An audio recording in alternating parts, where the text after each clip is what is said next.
Olá, como vai? Tudo bem? Sejam muito bem-vindos ao canal Audiobook de Valor. Você está ouvindo uma narração autodidata amadora de Edson Souza e o propósito do canal aqui é compartilhar conteúdos relevantes no formato de audiobook.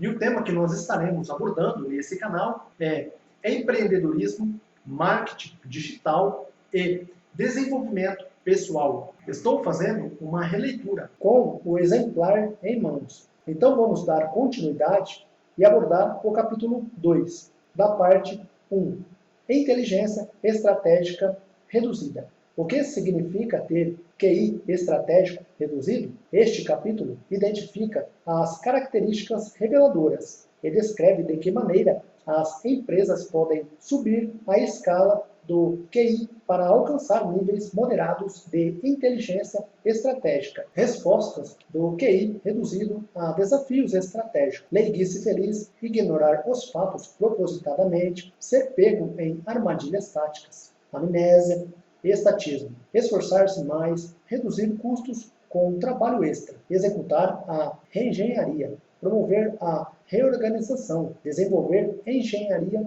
financeira. Primeiro nível. Empresas estrategicamente cegas. São organizações que não respondem a desafios estratégicos porque elas simplesmente não os veem. Elas são estrategicamente cegas. Durante a realização de uma famosa experiência sobre cognição, ao serem solicitados a concentrar-se em determinado número de aspectos específicos em um pequeno videoclipe, os participantes falharam em perceber uma pessoa fantasiada de gorila. O mundo deles não incluía gorilas. Eles estavam focados em outro problema. Então, simplesmente não o visualizaram. Claro, a concentração tem seus benefícios. Podemos nos tornar muito bons em algo que acreditamos ser importante quando enfocamos nossa atenção sobre aquilo. Mas, quando o mundo se altera, e algo que imaginávamos não ter importância se torna crucial. Simplesmente não conseguimos percebê-lo. E essa, muitas vezes, é a causa raiz para a falência das empresas. Os leigos, abre colchetes, ou ignorantes, fecha colchetes felizes. Existem diversas causas para a cegueira estratégica, mas o degrau mais baixo da escada do QI estratégico é ocupado pelas empresas que não fazem a mínima ideia do que significa estratégia. Trata-se dos leigos felizes, abre colchetes, ou ignorantes felizes, fecha colchetes. Ironicamente, empresas que trabalham sem estratégia podem desfrutar de sucesso financeiro por algum tempo. Quando os mercados crescem de maneira rápida e não existe muita competição, todo mundo vai bem. Os problemas surgem quando os concorrentes aparecem. Muitos empreendimentos inovadores experimentam esse fenômeno. Inicialmente, eles alcançam resultados financeiros impressionantes ao servir mercados novos ou emergentes para começar a sofrer quando concorrentes maiores que oferecem inovações melhores ou custos mais baixos adentram a arena, sem encontrar uma solução para seus desafios estratégicos. Essas organizações acabam falindo. Um bom exemplo desse tipo de fenômeno é a Ben Jerry's, uma empresa norte-americana fabricante de sorvetes. No início, os sócios pagaram $5 por um curso para aprender a fazer sorvetes e começaram sua produção em um posto de gasolina de Vermont. Eles produziam sorvetes muito saborosos, com muito recheio, bastante cobertura e sabores intensos. Na verdade, a intensidade dos sabores era resultado de um problema nasal de Ben. Ele somente conseguia senti-los se fossem extra fortes, mas os clientes adoravam as vendas e os lucros que cresceram rapidamente e assim nasceu o segmento dos sorvetes super premium. Os lucros mascararam a questionável lógica econômica de se produzir sorvete somente em Vermont e transportá-lo para todo o país. Mas, para a empresa, o compromisso para com o fazendeiro de Vermont e com a comunidade local era importante e a empresa acreditou que aquele fosse um verdadeiro diferencial. No começo, os custos altos não significavam um problema, porque os consumidores estavam preparados para pagar um extra por esse novo delicioso sorvete. Porém, quando os concorrentes chegaram ao mercado, não ficou claro para os californianos porque deveriam pagar mais pelos serviços de vacas leiteiras do extremo leste. E então, os lucros da empresa começaram a cair.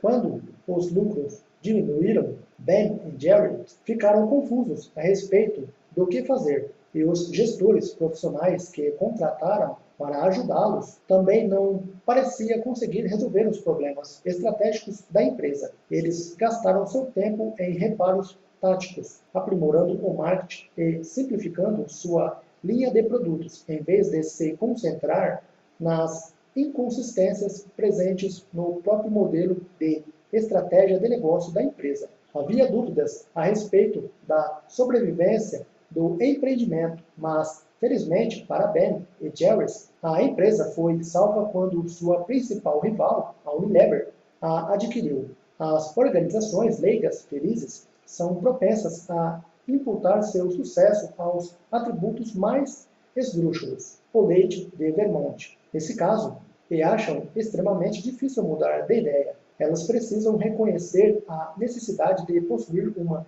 estratégia e saber que o momento de desenvolvê-la é antes que a crise se estabeleça, porque quando ela se apresentar, já poderá ser tarde demais. Este livro constitui um alerta para os leitores cujas empresas estejam indo bem, mesmo sem uma estratégia. Você dispõe de um modelo estratégico de sucesso que qualquer um na empresa consiga explicar para um estranho em 2 segundos? Sua lógica é bem compreendida? As métricas são claras? As hipóteses-chave estão identificadas? Em caso negativo, sua companhia está em grave risco. Faz de conta. Algumas empresas estão mais conscientes sobre a necessidade de uma estratégia, mas brincam de faz de conta. Elas até merecem algum crédito por admitir a importância da estratégia, mas não sabem realmente o que isso significa.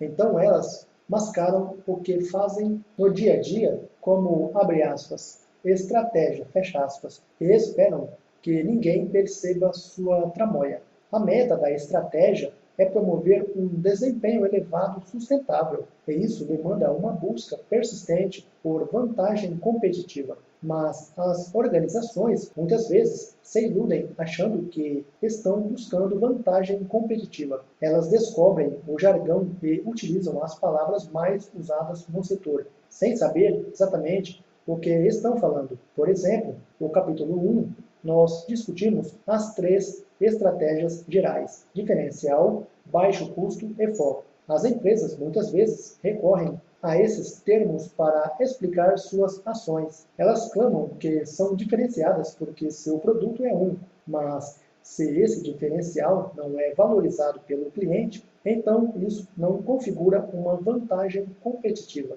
E a verdadeira métrica da vantagem por diferenciação está no fato de os clientes aceitarem pagar um preço especial que exceda quaisquer custos extras envolvidos. A estratégia por diferencial requer estrita disciplina econômica. As organizações também se enganam quanto à estratégia de baixo custo. Existem muitos concorrentes que disponibilizam produtos de baixa qualidade no mercado, a custos médios, e que geram lucros ínfimos. A meta é que seu custo seja mais baixo que o dos concorrentes, para você poder vencer. Então, se uma firma precisa oferecer desconto porque sua qualidade também é inferior, tal desconto terá de ser menor que sua vantagem de custo para que ela alcance lucros mais altos. A sua empresa rastreia a própria posição de custo relativo e sabe que preço relativo seus produtos podem suportar. Em seguida, vem as empresas que acreditam que concentrar-se em um segmento específico do mercado irá mantê-las a salvo. Elas logo se descobrem superadas nessa estratégia de foco por concorrentes que estão desfrutando dos grandes benefícios de uma base menos concorrida. A empresa de frete aéreo, a Airburning, caiu nessa armadilha.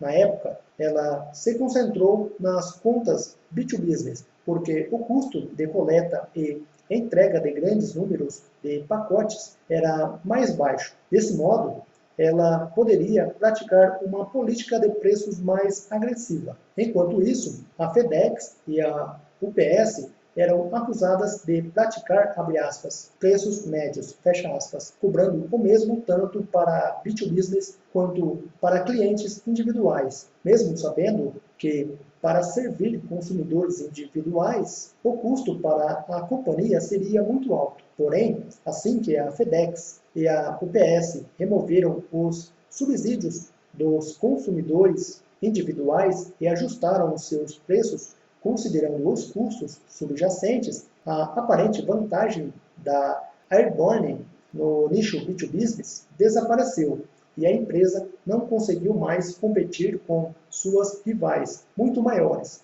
e, por fim, se viu forçada a sair do negócio. Algumas organizações estrategicamente cegas têm a convicção de que possuem, abre aspas, competências singulares, fecha aspas, termo cunhado pelos professores Paraled e Hamel, mas, quando pressionadas, sentem-se confusas ao tentar descrever o que de fato são essas competências, como elas podem ser mensuradas, que vantagem fornece ou de que modo essas vantagens se traduzem em lucratividade superior no longo prazo. Não resta dúvida de que algumas organizações detêm competências especiais que fornecem a elas vantagem competitiva genuína e sustentável, mas o mero uso desses rótulos confere pouco benefício. Algumas empresas têm a esperança de que uma estratégia do tipo, abre aspas, oceano azul, fecha aspas, seja a resposta. Descobrir novos mercados onde não haja competição, mas a disciplina econômica é necessária nesse caso. A disposição dos clientes em pagar mais deve exceder o custo de servi-los para que se estabeleça um negócio viável. Um assunto de que muitos empreendimentos.com se esqueceram. Além disso, organizações que descobrem oportunidades viáveis fariam muito bem em considerar de que modo irão evitar concorrentes, caso elas se deem bem. A Friendster e o MySpace parecem ter tido problemas nessa área. A última versão do, abre aspas, faz de conta, fecha aspas, parece estar ligada aos efeitos de rede. Estes, quando realmente válidos, podem se tornar um poderoso propulsor de vantagem, gerando até mesmo um monopólio.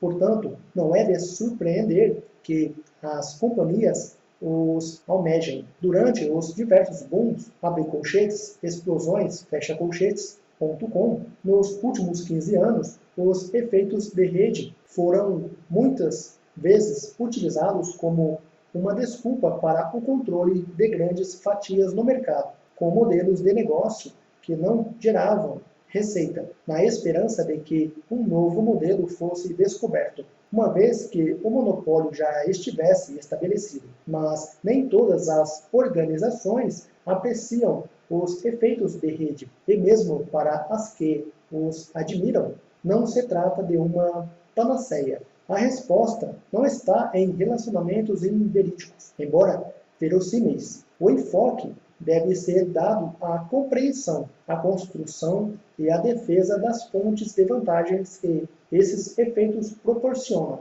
A estratégia de sua empresa é baseada em uma forte lógica econômica ou em uma moda passageira, amnésia estratégica. No degrau seguinte da escada estão as empresas que sofrem de amnésia estratégicas. Essas empresas tiveram uma estratégia de sucesso no passado, mas a lógica por trás do que estão realizando atualmente já se perdeu há muito tempo e todos estão apenas repetindo antigos comportamentos sem de fato entender por que o fazem. A conexão causal entre escolha e resultado se dissipou e o modelo de atuação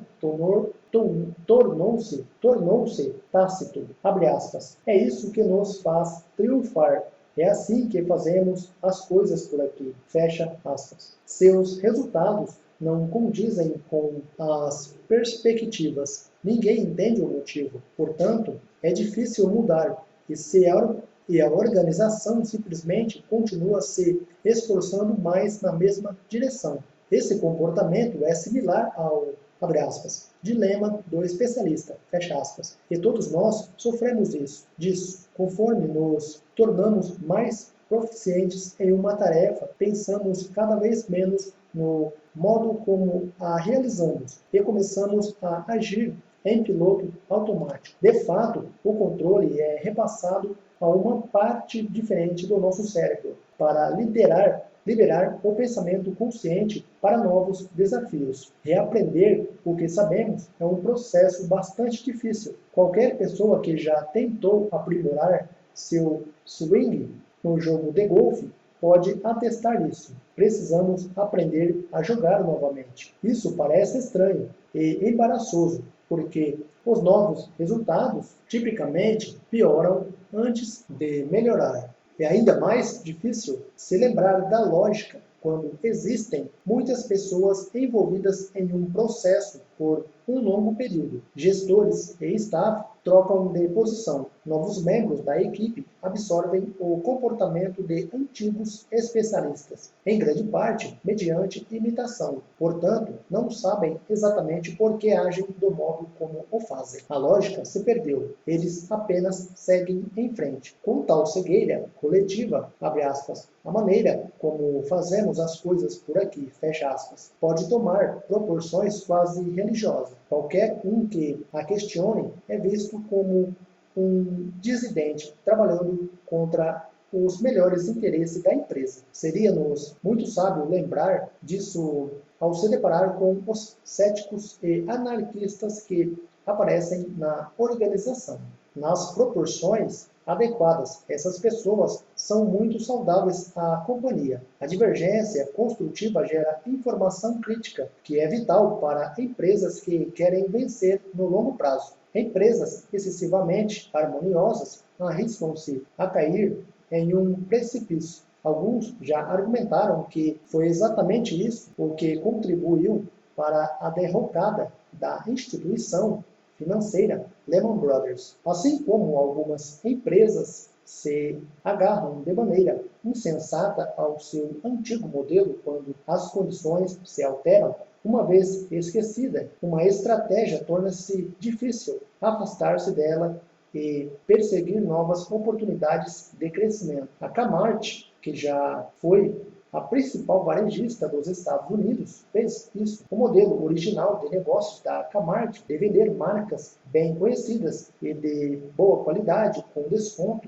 fazia todo o sentido. Abre aspas. Garanta um estoque do que há de melhor e livre-se do resto. Fecha aspas. Os consumidores percebiam que estavam ganhando uma barganha. Então, os volumes de vendas cresciam, dando à Kmart o poder para comprar com baixos custos e ainda oferecer grandes descontos. Um círculo virtuoso. Com essa estratégia funcionando bem, o CEO Robert Dever expandiu essa oferta a roupas de baixa qualidade da marca própria da Kmart. Os clientes ficaram confusos porque tornou-se difícil comparar preços e a baixa qualidade rendeu à Kmart o apelido de, abre aspas, Palácio do Poliéster, fecha aspas. A imagem da Kmart se diluiu e sua administração se desviou de seu curso original. As lições para as organizações em risco de esquecer a própria estratégia estão claras. Elas devem se certificar de documentar seu modelo de estratégia de negócio, planejando claramente sua lógica e suas metas, de modo que essas possam ser testadas com regularidade. Ao reservar tempo para revisar e contestar regularmente o que estão fazendo, as organizações continuarão conectadas e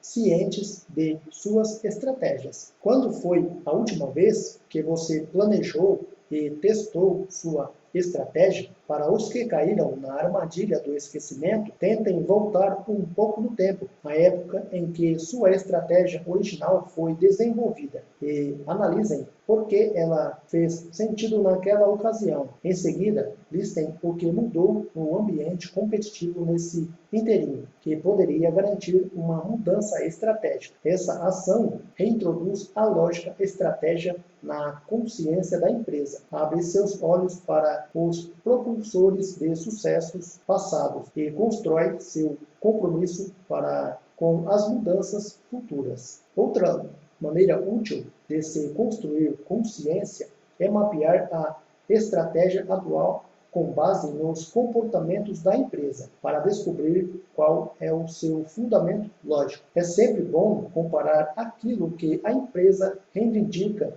ser seu modelo estratégico, sua, abre aspas, estratégia defendida, fecha aspas, com o que ela de fato vem realizando, sua, abre aspas, estratégia em uso, fecha aspas. Isso ajuda a tornar a estratégia explícita em vez de implícita, para que todos possam vê-la em vez de escondida nas profundezas do subconsciente corporativo. Segundo nível, recusa estratégica. Muitas companhias que enfrentam problemas estratégicos possuem informações suficientes para lhes mostrar que estão em apuros, mas fraquejam em contra-atacá-los. Essas são as empresas internacionalmente cegas, e não existem outras mais cegas que essas. Em vez de responder aos sinais de que sua estratégia deveria ser reconsiderada, elas preferem ignorar os fatos ou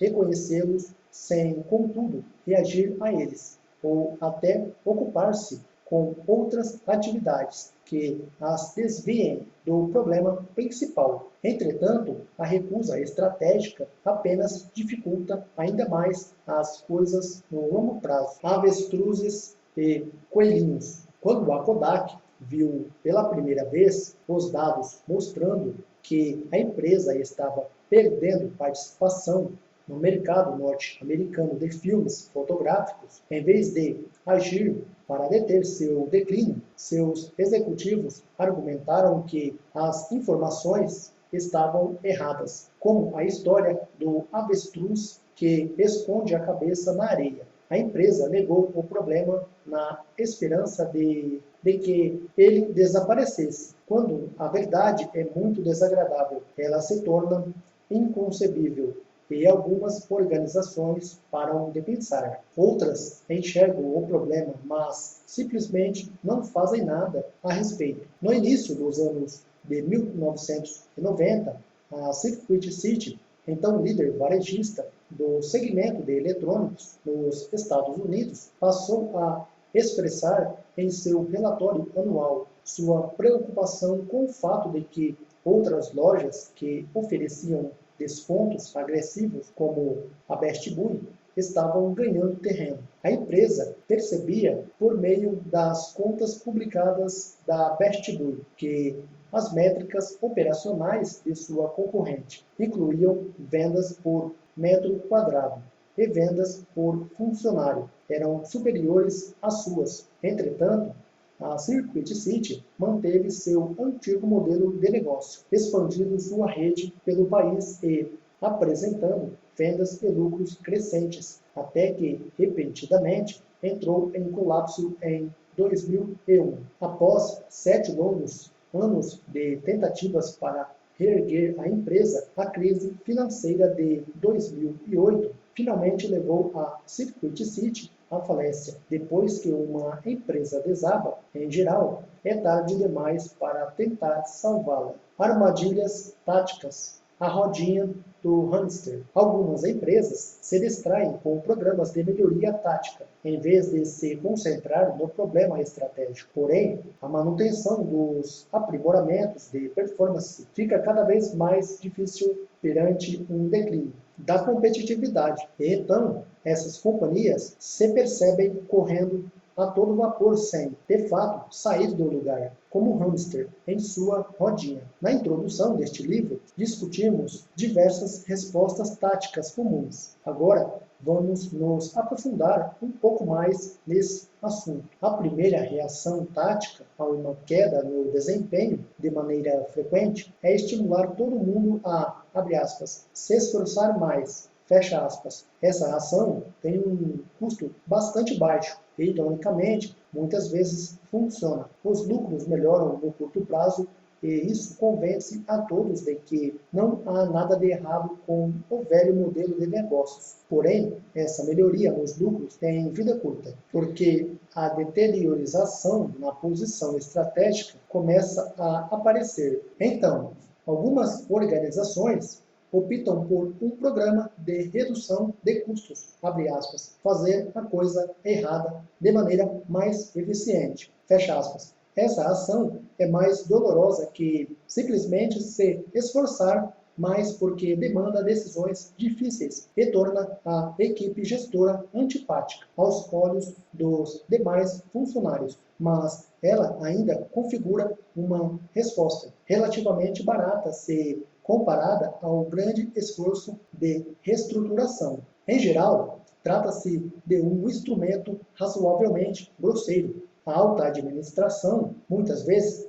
exige uma igual redução nos custos para todos os departamentos, sob o argumento de que essa é a ação, abre aspas, justa, fecha aspas. Na verdade, essa é uma opção simplista e conveniente, pois o potencial para economizar varia de uma atividade para outra. Assim, gestores que vêm administrando pequenas equipes se ressentem porque são solicitados a realizar os mesmos cortes que seus colegas menos eficientes. A longo prazo, essa exigência os encoraja a acrescentar um pequeno custo extra em seu relatório para a próxima rodada de cortes. A decisão sobre os cortes gerais também é moldada pela política. Exige-se menos cortes das partes praticamente mais fortes da organização do que das mais fracas. O impacto da redução de custos também tem vida relativamente curta. Na maioria das vezes, as despesas gerais voltam a aumentar em poucos anos. É fácil entender o enfoque das empresas sobre a redução de custos nas despesas gerais para resolver um déficit nos lucros. A tendência dessas despesas é sempre aumentar.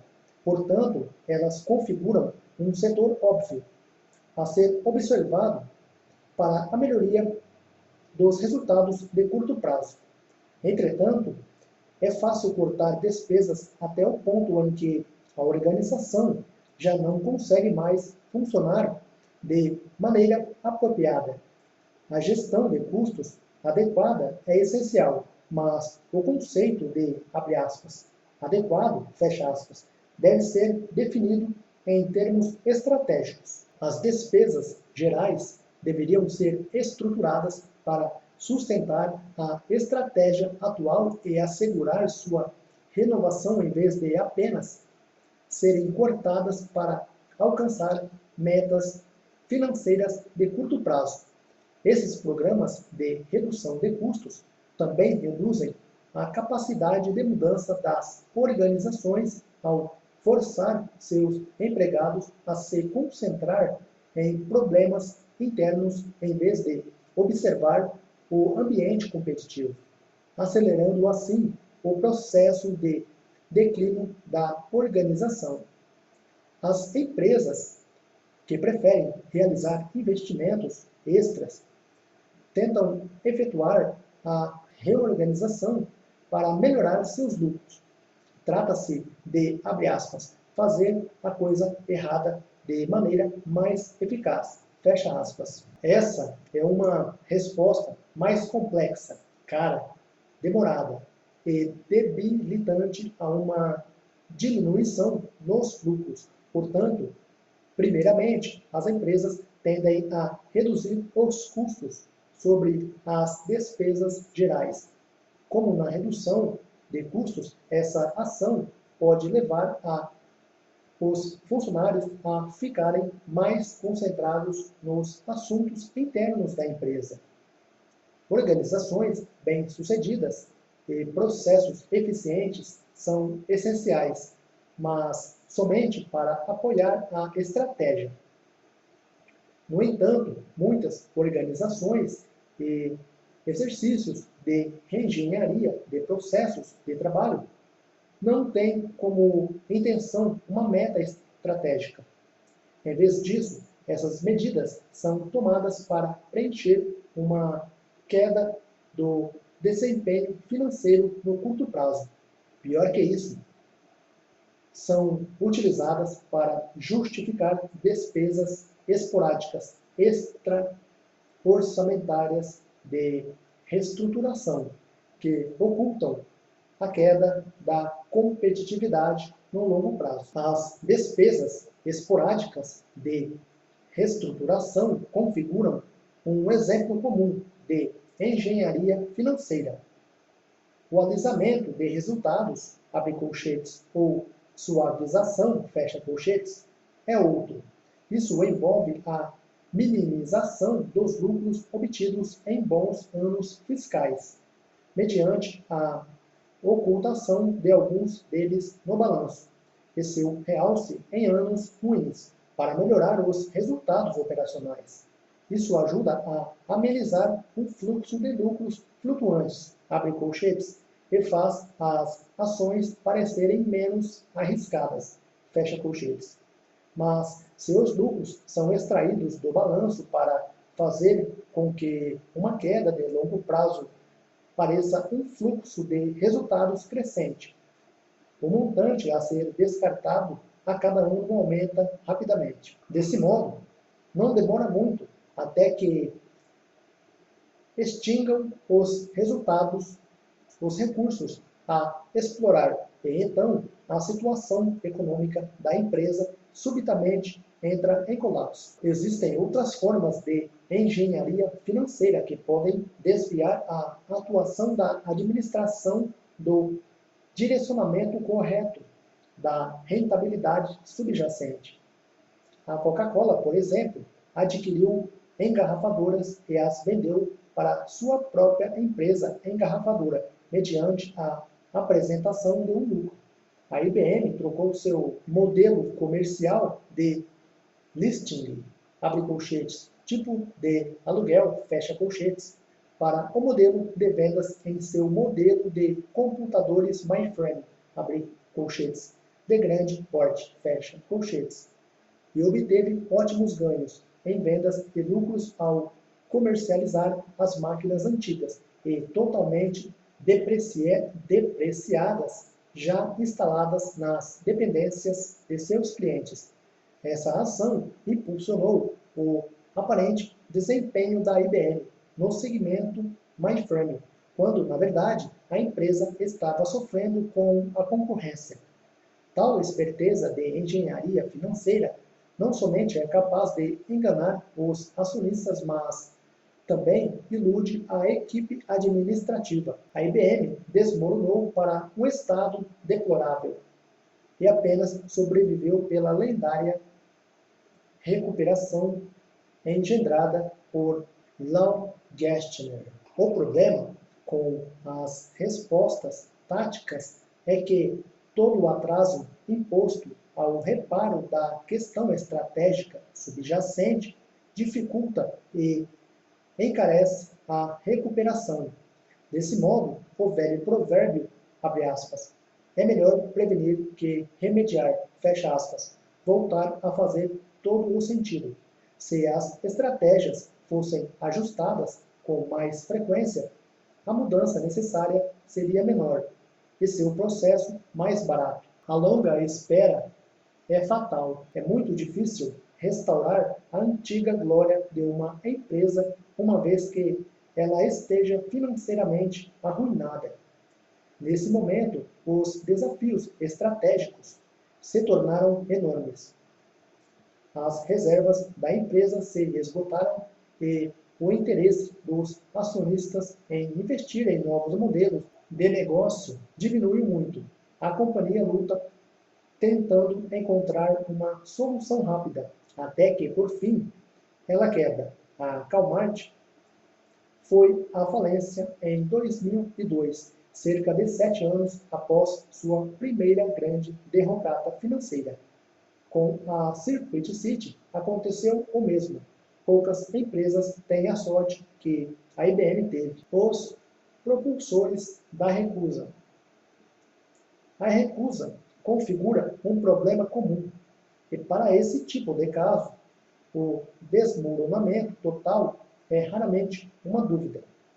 Muitos desastres são, abre aspas, surpresas previsíveis, fecha aspas, como argumentam Max Beserman e Michelle Watkins em seu livro Predicate Surprise. 17. As características dessas situações são conhecidas. A liderança vê o problema e ele está piorando. Ele não vai se resolver sozinho, é claro.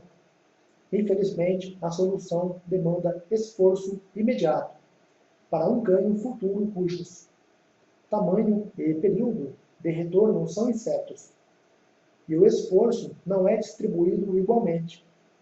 Alguns grupos de interesse têm fortes motivos para manter o status quo e irão trabalhar de maneira persistente para preservá-lo. Acrescente a isso o fato de o ser humano ser um procrastinador nato, ágil na atitude de deixar as ações mais laboriosas para o dia seguinte. E então teremos um modelo que, quase inevitavelmente, levará à crise. Diversas coisas reforçam esse comportamento. As empresas que já gozaram de uma estratégia muito bem sucedida acham difícil convencer-se de que precisam mudar.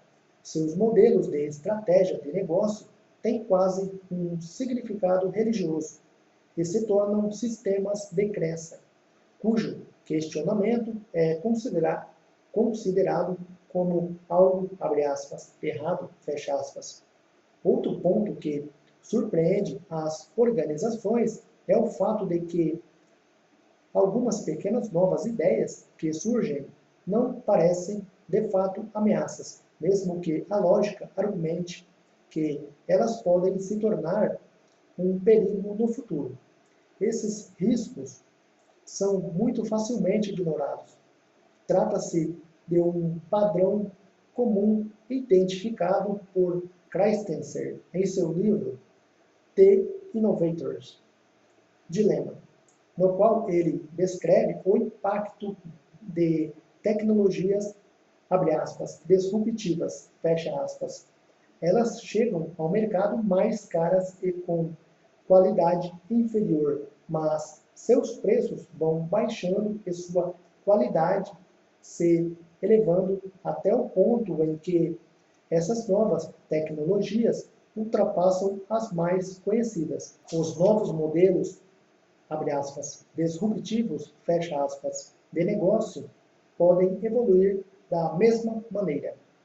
Por fim, lá está o espinhoso problema pelo qual a alta administração é paga para resolver, quando a ameaça está a 10 anos de distância. Os integrantes da alta administração sabem que já estarão fora da empresa quando o problema bater nas portas. E então, que incentivo eles têm para se sacrificar pelas gerações futuras? Certa vez, perguntei a um dos principais chefes de divisão de uma empresa por que seu negócio estava indo tão bem. Ele respondeu jocosamente que não sabia e por que deveria se importar, já que seria promovido antes de descobrir o motivo. De fato, toda brincadeira tem um fundo de verdade. Circuit City versus Best Buy. Revisitemos a triste história da Circuit City, um caso clássico de inércia. A estratégia que ajudou a Circuit City a se tornar o número 1 no varejo de eletrônicos, sem dúvida, foi ótima. Oferecer descontos em marcas badaladas. Gerou rápidos giros de estoque que fizeram mais que simplesmente compensar as pequenas margens mediante a alta produtividade. Eles proporcionaram elevado retorno sobre o investimento. Volumes maiores significavam mais poder de compra e maiores descontos dos fornecedores. O repasse desses descontos ao consumidor final criou um círculo virtuoso. A chave era ser maior que a concorrência e, portanto, oferecer preços mais baixos. Mas havia mais que economia de compra na estratégia da Circuit City. Sua filosofia operacional foi estabelecida nos anos de 1980 pelo então Sir Alan Whitesley, o filho do fundador, e, abre aspas, incorporada em 5 princípios orientadores: economia, variedade, serviço, velocidade e satisfação, fecha aspas. Na realidade, em inglês, essa era a política dos 5 S's: economia, variedade, serviço, velocidade, satisfação. Esses preceitos estavam claramente declarados nos relatórios anuais da Circuit City. A economia era o centro da proposta: fornecer descontos em eletrônicos bem conceituados para atrair as pessoas para dentro da loja. Os descontos também eram apoiados por uma garantia de 30 dias. Se o cliente encontrasse o mesmo produto em uma oferta mais em conta, ele tinha o direito de reaver seu dinheiro, ainda por cima, com um bônus de 10%. Uma grande variedade assegurava que a loja sempre tinha o que o cliente estava procurando. Para apoiar essa larga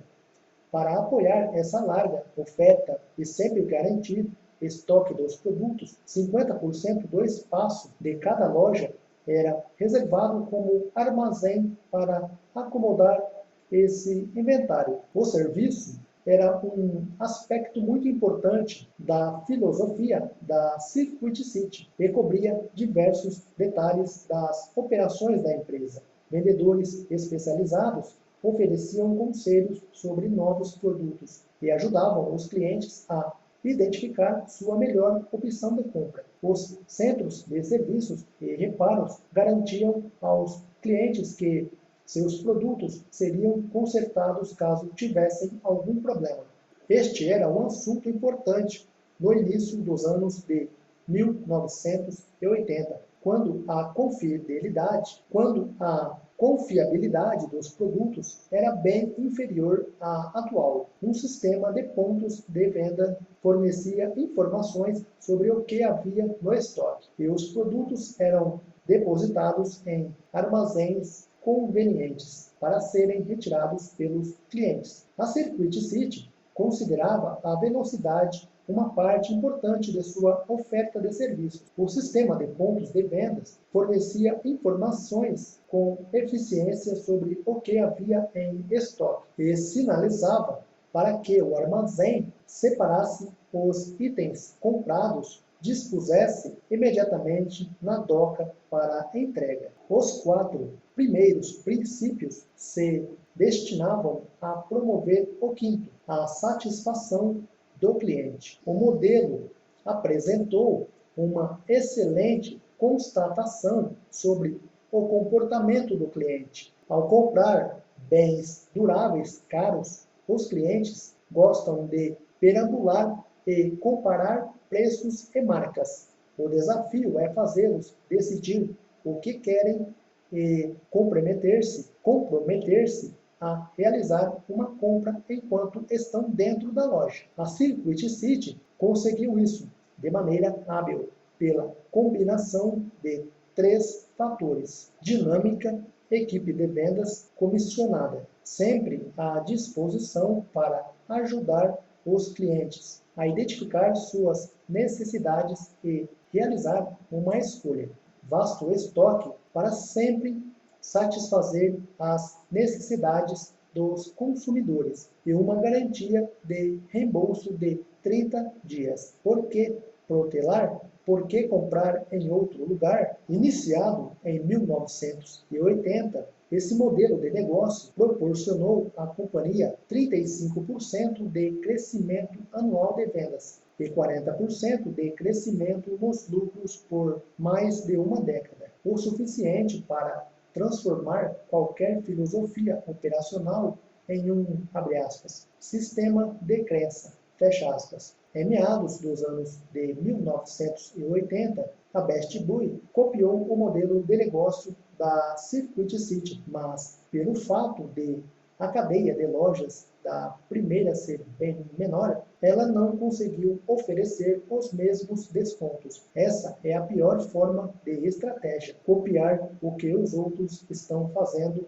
mesmo que eles tenham uma vantagem significativa. A margem bruta da Best Buy era 5% mais baixa e sua margem operacional era de 2%, em comparação aos 7% da Circuit City. Ao final dos anos de 1980, seu crescimento estancara, enquanto o da Circuit City expandia a uma taxa anual superior a 30%, aumentando a disponibilidade competitiva entre as duas companhias. Aquela não era a receita do sucesso. A Best Buy precisava mudar. A Best Buy percebeu que o modelo de negócio da Circuit City envolvia alguns dilemas. Todas as boas estratégias padecem com essas situações. A sua agressiva equipe de vendas encorajava os clientes a comprar, mas representava um custo extra para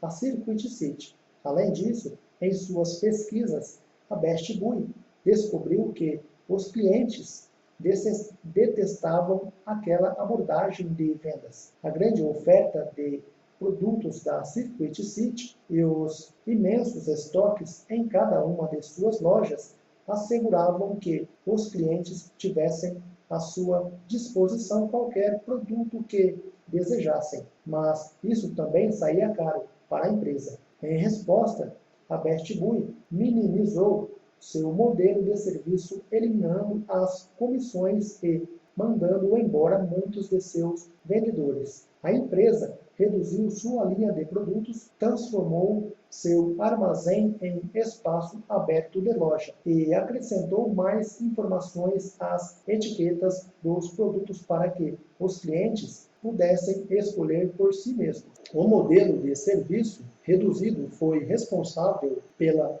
diminuição de quase 10% nos custos de vendas e de administração geral, o que gerou uma vantagem significativa em um negócio no qual o preço baixo é muito importante para se alcançar o sucesso. Além disso, a Best Buy decidiu manter sua margem operacional em 2% para conservar seus preços realmente baixos. O novo preço baixo e o modelo de serviço reduzido foram muito apreciados pelos clientes e a Best Buy cresceu de maneira rápida, ultrapassando a Circuit City em tamanho em 1996 e neutralizando sua vantagem de compra em grande escala. Por volta de 2001, quando os resultados da Circuit City começaram a desmoronar, a Best Buy já estava quase 20%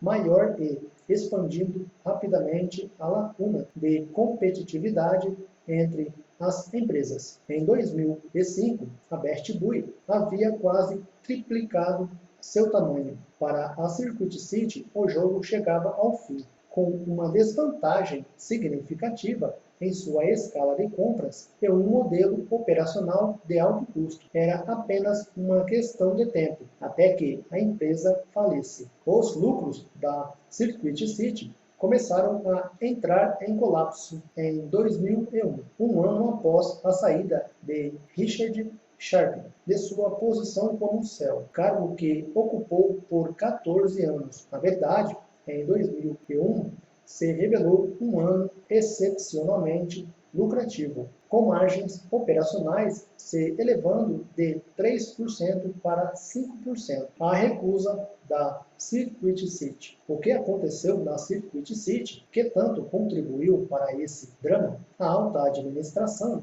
via claramente que as lojas que ofereciam descontos estavam ganhando terreno e que, por fim, iriam subjugar a organização. O problema era óbvio, estava piorando e não se resolveria sozinho. Porque a empresa não contrata pouco? Uma das razões para isso pode ter sido a fé exagerada em seus 5 princípios orientadores. A fé cega configura uma condição perigosa para manter seu modelo de serviço. A Circuit City pressupunha que seus clientes não se importavam em pagar um valor 10% mais alto por ele. Se a empresa tivesse revisado sua estratégia para compreender seus pontos fortes e suas limitações, e se tivesse evidenciado os dilemas que estava criando e testado sua posição, que por fim se mostrou uma situação insustentável. As consequências teriam sido bastante diferentes. Em vez disso, a organização parece ter aderido às suas velhas crenças e por isso faliu. A Circuit City pode ter sido pega de surpresa pelo modelo de negócio, abre aspas, disruptivo, fecha aspas, da Best Buy. O novo padrão não parecia oferecer risco quando surgiu. Os fornecedores reclamavam do serviço e do apoio limitado da Best Buy, e muitas marcas recolheram seus produtos.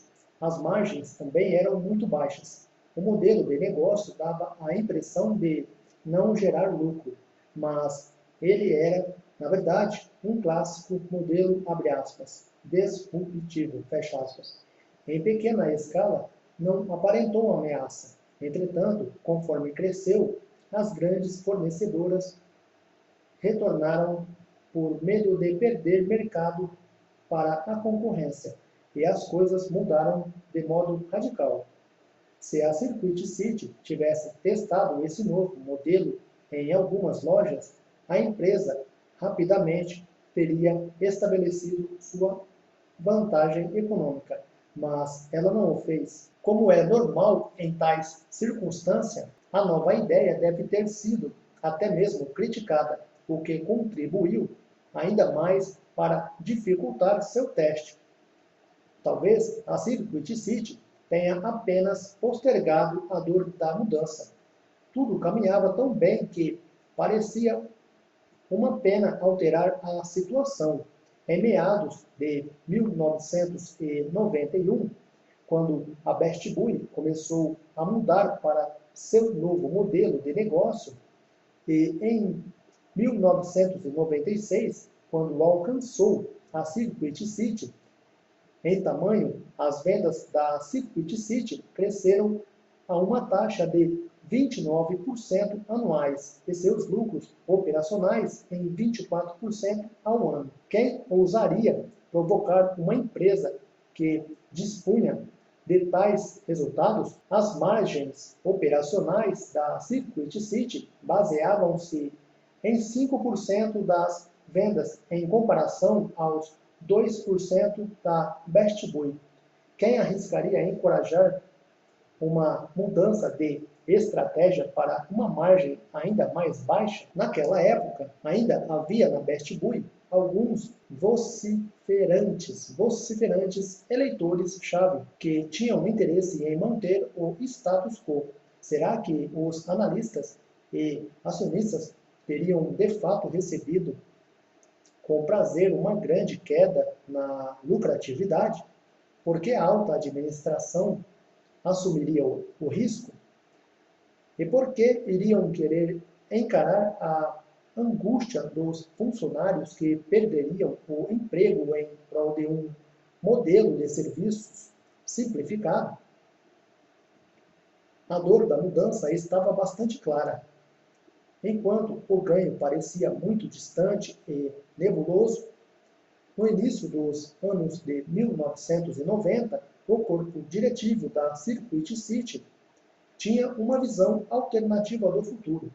Havia ainda muitas regiões dos Estados Unidos para que a empresa se expandisse, e ela já tinha incluído essa ideia em suas saudáveis projeções de crescimento, mas também calculara que seu conceito de loja-armazém estaria saturado no ano 2000. O plano era desenvolver seu antigo modelo e depois mudar para algo novo.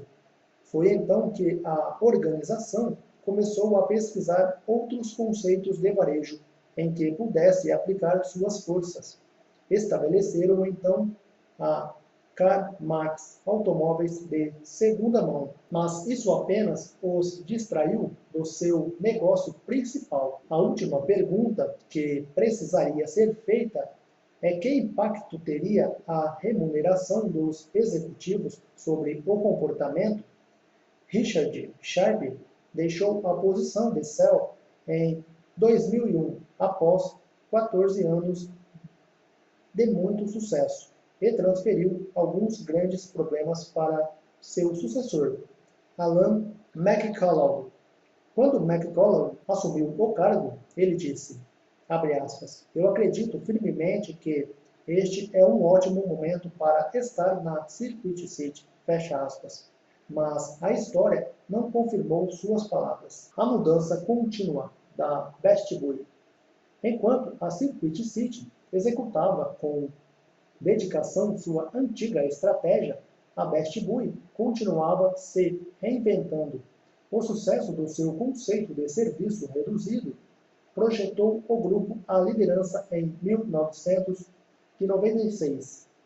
Mas, ao contrário de manter essa forma vencedora, a empresa mudou naquele ano, adicionando muitos outros itens ao seu estoque. Essa ação levou a companhia a outro patamar. Em 2003, ela já perfazia o dobro da Circuit City, mas então a Best Buy mudou novamente. O novo CEO, Brad Anderson, estava convencido de que a Best Buy podia fazer melhor e que somente teria a flexibilidade para mudar quando as coisas estivessem funcionando bem. Ele argumentou que as empresas de alta tecnologia permitiam o teste e o fracasso de novas ideias, o PhD em pesquisa e o desenvolvimento, mas o que os varejistas tinham de observar tais custos como despesas administrativas gerais. E isso não era possível quando as margens eram muito apertadas. Anderson sentiu que a complacência tomara conta da equipe diretiva da Best Buy e para combater isso, ele começou a estabelecer uma, abre aspas, plataforma de urgência, fecha aspas, para catalisar ações. Nesse sentido, ele providenciou vídeos de entrevistas com clientes que saíam das lojas da Best Buy de mãos vazias e eram questionados sobre o motivo pelo qual não tinham comprado nada. Ele identificou numerosos casos em que vendas foram perdidas por causa de más decisões tomadas pela alta administração. Ele apresentou esses vídeos em uma conferência de gestão sênior para demonstrar que a Best Buy não estava nem perto da qualidade que imaginava oferecer. Quando os executivos sêniores se contorceram em embaraço, ele mostrou os vídeos novamente. Aquele foi o início de um novo modelo de negócio, abre aspas, centrado no cliente, fecha aspas, da Best Buy, que envolvia a inversão das propriedades da organização, concedendo muito mais liberdade de ação às lojas.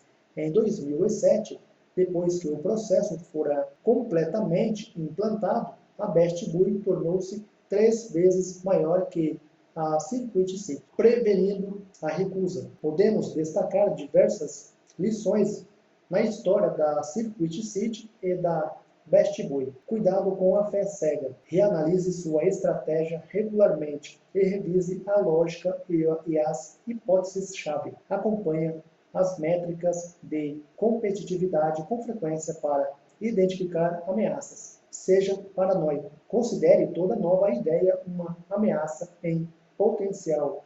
Trate todas elas com respeito e modele-as à sua escala máxima para verificar que grau de perigo elas podem representar. Canalize-se. Acrescente novos modelos de negócio ao seu portfólio e canalize sua própria empresa de uma maneira ordenada, em vez de deixar que seus concorrentes façam isso, quando bem entenderem. Crie uma plataforma de urgência. É difícil mudar a não ser que a equipe de liderança concorde com a necessidade. A criação de uma plataforma de urgência anterior ao choque de uma crise real é importante porque a espera pela crise muitas vezes é fatal. Invista em mudanças quando tudo estiver funcionando bem. Realize alterações quando os lucros estiverem indo bem, porque, em geral, você não tem essa opção quando eles vão mal. Comprometa-se com as futuras gerações. Em análise, para um líder, a recusa, abre colchetes, negação, fecha colchetes, é um ato de irresponsabilidade. O papel de um CEO não se resume a entregar ótimos resultados enquanto ele ocupa a cadeira, mas também em deixar uma base segura para as gerações seguintes. Comprometa-se com isso e exija que sua equipe diretiva faça o mesmo. Retornaremos a alguns dos assuntos que estimulam a recusa em mais detalhes. Na parte 3, mentes inteligentes. Terceiro nível, inexperiência estratégica. Muitas empresas sabem muito bem que têm um problema, mas não sabem como resolvê-lo. Trata-se das empresas estrategicamente inexperientes, perdidos no escuro. Perdidos no escuro. Alguns inexperientes, abre colchetes, ou incompetentes, fecha colchetes, parecem perdidos no escuro. Eles sentem que têm um problema e sabem que é algo importante porque a pressão da concorrência está crescendo e está difícil sustentar o antigo sucesso da empresa, mas eles simplesmente não sabem o que fazer. Todos concordam plenamente que não sabem qual é o problema, nem como resolvê-lo. Essas organizações enfrentam vários perigos. Elas podem perder tempo e energia absurdos fazendo lavagem cerebral, discutindo os problemas sem alcançar nenhum progresso. Como todo amador bem intencionado que discute a melhor maneira de resolver um problema complexo, eles são sinceros em seus esforços, mas sua falta de conhecimento não contribui para um debate significativo nem gera ações eficazes. Outro perigo para os perdidos no escuro é o fato de eles se voltarem às respostas táticas para se manter ocupados, para prover um paliativo de curto prazo ou para distrair-se do verdadeiro desafio. A estratégia falha continua inalterada. Os perdidos no escuro devem se comprometer a investir tempo aprendendo a formular e implantar estratégias. Quarelas. Algumas empresas inexperientes, abre colchetes, incapazes, fecha colchetes, são mais ativas em seus debates internos a respeito de qual estratégia deveria seguir. Outras não, concordam em relação ao problema, quando ainda acham que concordam sobre o problema, mas não sobre a solução. Seja qual for o caso, a organização gasta seu tempo com questões menores em vez de definir o problema e resolvê-lo. Não é incomum que membros de uma equipe de alta administração genuinamente discordem em relação aos problemas enfrentados pela empresa. Isso ocorre porque cada um de nós possui percepções influenciadas. Cada integrante da equipe trabalha sobre um modelo parcial da realidade que reflete suas próprias responsabilidades e inexperiências. Portanto, cada um, abre aspas, vê, fecha aspas, aspectos diferentes ao olhar as mesmas informações.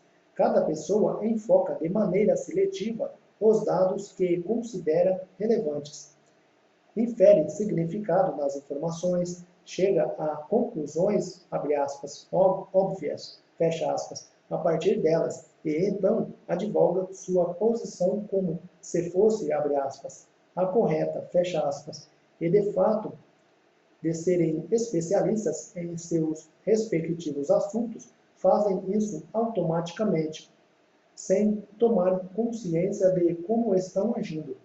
Estes são os experts cegos, que tentam convencer uns aos outros de suas ideias, cada qual igualmente convencido de estar certo e de que todos os demais estão errados.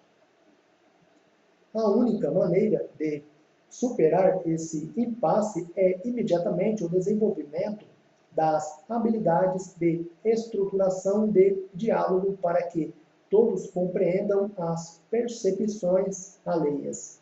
Somente então se torna possível chegar a um ponto de vista em comum. Trata-se de equilibrar defesa de acusação. Cada indivíduo deve expressar seu argumento, provendo-lhe suporte com informações e justificativas, de modo que todas as outras pessoas sejam encorajadas a questioná-lo. Essa ação ajuda os ouvintes e os proponentes a compreenderem melhor um determinado parâmetro. Quando precisamos fornecer argumentos para nossa posição com informações e justificativas, somos forçados a refletir quando realmente sabemos sobre o assunto. Encorajar o questionamento coloca nosso conhecimento à prova. O diálogo estruturado constitui uma ótima ferramenta para ajudar indivíduos que de fato enfrentam problemas de interpretação. Contudo, ele não é tão eficaz nas situações em que executivos deliberadamente defendem um argumento em benefício próprio. Por exemplo, eles podem estar tentando apenas evitar mudanças desagradáveis, manter uma posição de poder ameaçadora ou culpar outras pela situação enfrentada pela organização. No entanto, é muito mais difícil defender uma posição quando ela precisa ser apoiada por dados e justificativas. Neste sentido, o diálogo estruturado gera também uma comunicação mais honesta. Porém, apesar de o diálogo estruturado facilitar a criação de uma visão em comum, ele não substitui o conhecimento e as habilidades necessárias à estratégia. Se a conversação estruturada se basear na inexperiência, continuará improdutiva. Espera-se que, ao trabalharem juntos de maneira mais eficaz, os querelantes concordem que não sabem o suficiente e se comprometem a aprender a formular e implantar estratégias de maneira efetiva. Caso não o façam, continuarão a queixar-se e, nesse meio tempo, trilharão o caminho para a falência, terceirizando a situação para os consultores. Os inexperientes sentem grande tentação em contratar consultores para realizar seu próprio trabalho. Durante uma emergência, essa pode ser uma saída, mas tal atitude não resolve o problema de longo prazo. Os consultores raramente ajudam as empresas a construir uma competência estratégica e alguns ainda argumentam que não é de seu interesse econômico, abre aspas, entregar o ouro, fecha aspas, ao cliente. Na próxima vez que uma mudança estratégica se faz necessária, os inexperientes precisarão novamente contratar seus consultores, gerando mais lucros para eles, considerando que o mundo está em contínua mudança. Não irá demorar muito para que precisem chamar os consultores de volta. O resultado disso para a organização é dependência em vez de competência. Na verdade, a empresa terceiriza suas decisões mais importantes a respeito de onde e como competir, abdicando de uma das responsabilidades-chave de sua equipe diretiva. Existem muitas dificuldades para a abordagem terceirizada. Qual é a hora certa de chamar novamente os consultores? Presume-se que esta seja uma decisão que cabe à alta administração, mas essas pessoas não têm competência para resolver isso. Cegas aos riscos, elas podem demorar demais e a contratá-los ou, pior, contratar os consultores que têm um interesse velado em lhes vender mais serviços do que elas de fato precisam. Além disso, os consultores estratégicos, digam o que disserem, tendem a enfocar na formulação da estratégia e deixam a maior parte da implementação a cargo de seus clientes. A separação dessas ações muitas vezes leva a uma formulação fraca da estratégia, porque os consultores não conhecem bem os recursos e a arquitetura da empresa, ou o ambiente competitivo em que a firma está inserida. Além disso, essa divisão também resulta em uma implementação ineficaz, porque os funcionários não entendem completamente o que devem fazer para alcançar o sucesso estratégico e não estão motivados para fazê-lo. As empresas estrategicamente inexperientes devem se comprometer internamente em construir as habilidades e os processos necessários à formulação e à implantação da estratégia. Aceitar esse compromisso é o primeiro passo em direção à inteligência estratégica moderada. Os comprometidos. O estado mais perigoso de inexperiência é o da equipe executiva que concorda a respeito do problema e de sua situação, mas, na verdade, não tem a mínima ideia do que está fazendo, diferentemente das empresas que brincam de, abre aspas, faz de conta, fecha aspas. Os comprometidos acreditam de fato no que estão fazendo e pensam que tal atitude tem sentido estratégico, mesmo que seu raciocínio se mostre totalmente imperfeito. Algumas empresas realizam alterações em sua direção estratégica, convencidas da vitória mesmo quando enfrentam certas perdas. Lembrando o poema de Alfred Tennyson, A Carga da Brigata Ligeira, durante a Guerra da Crimeia, em 25 de outubro de 1854, na Batalha de Balachava, 673 homens da cavalaria ligeira britânica atacaram o Vale da Morte e foram massacrados pelas armas russas que ali se escondiam. Não havia dúvida quanto ao compromisso dos militares britânicos, mas eles foram comandados na direção errada. Empresas comprometidas têm tipicamente uma tendência para a ação, preparar-se, apontar fogo. Há pouco risco de sofrer paralisia por análise. O desafio está em manter o equilíbrio. Pensar não toma tanto tempo quanto desfazer os erros provocados por uma decisão precipitada. Um pequeno pensamento seguido de ação ajuda muito,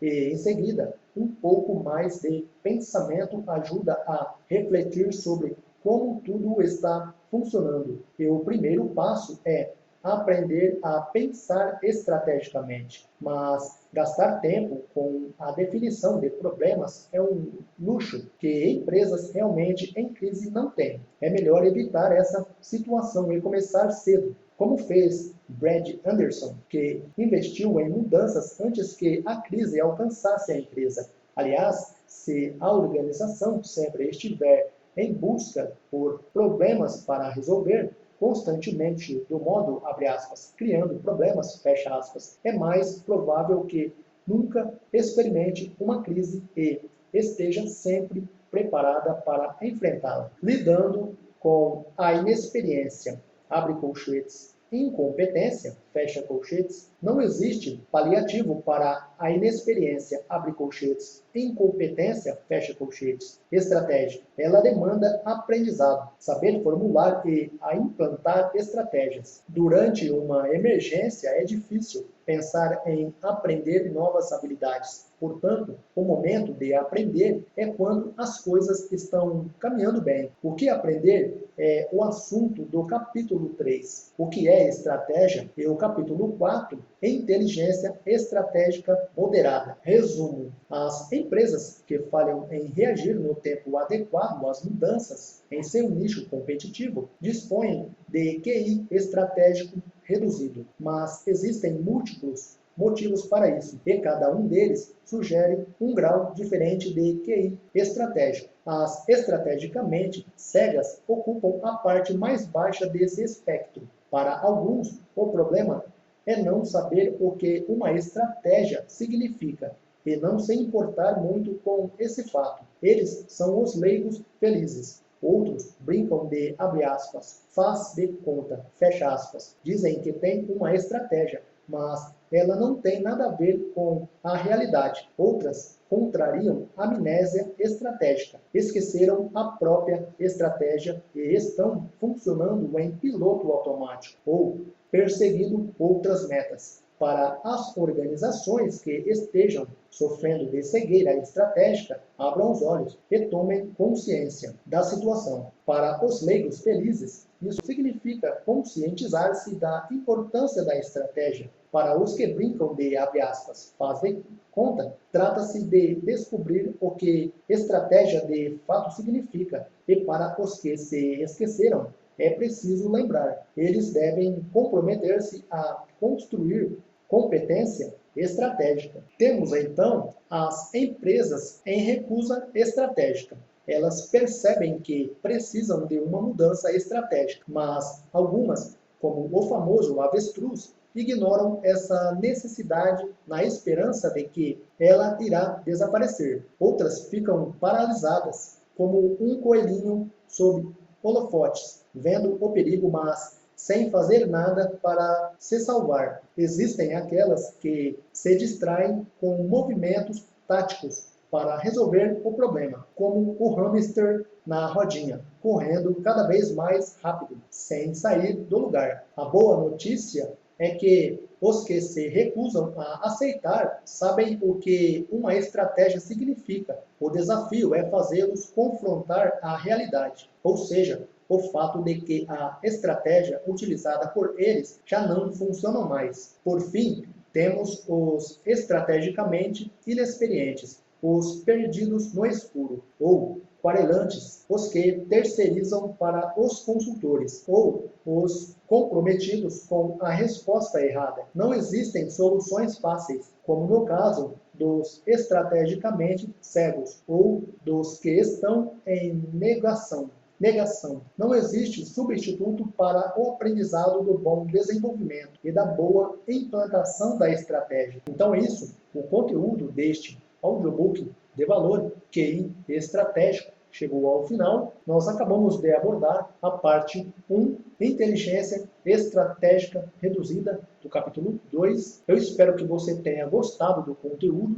Dê um joinha no canal aqui, para fortalecer o canal. Deixa um comentário dizendo o que você achou desse conteúdo. Deixa um dislike também se você achar que o conteúdo não foi suficientemente bom. Eu vou entender. E sendo assim, eu estarei melhorando os conteúdos daqui do canal. Então é isso. Eu espero que você tenha gostado. E um grande abraço e sucesso na sua caminhada empreendedora.